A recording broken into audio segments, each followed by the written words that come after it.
Let's talk about the top nav. So your top nav, we really like a header where logos on the left, some little call to action stuff, and forms of contact are on the right. And then right in the middle, you've got that main top nav. And then often you need a little bit more structure than just, say, 5 or 6 links. So a drop-down menu is a good thing. And then lately, what we've been doing to make it more visually pleasing is letting drop-downs have some sort of visual component. Now, I would avoid these days having 3 levels in a drop-down. Years ago, that was pretty common. I would say in the early days of people figuring out the navigation of the website, they thought that maybe that navigation was going to include all the pages on the website.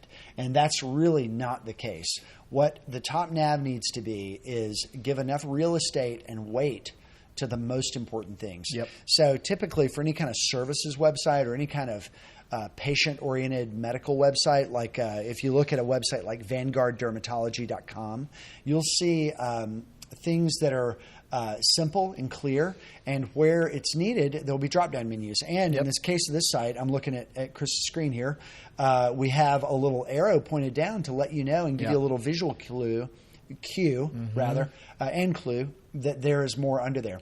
And in this site, we don't have a lot of visual elements in that drop-down, but a lot of what people are going to create a little bit of a richer experience is in a drop-down, having maybe an image and text that both reinforce one another for each item in the drop-down. And a lot of times we're doing those now where the drop-down is kind of a left to right or vertical based on whether they're on a desktop or a mobile device.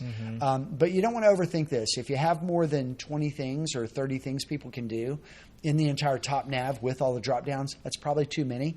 You really want to have, well, I don't know, that might be actually about right, but you want to have maybe 5 to 6 items in your top nav and maybe 3 to 5 items in each drop-down.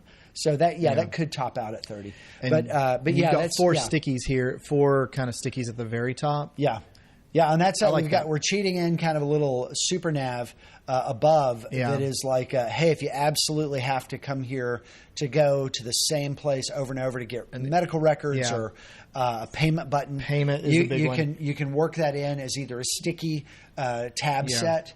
I would call that a tab set because of the way it looks visually. But yeah, there are ways to kind of do that and get it out of the top nav. Top nav is really that area where people are hunting if they're there for the first time and they're not going to do something that they do for some reason every day. Yeah, I like how that's laid out. That's good. Yeah, so that's a good top nav, VanguardDermatology.com in New York.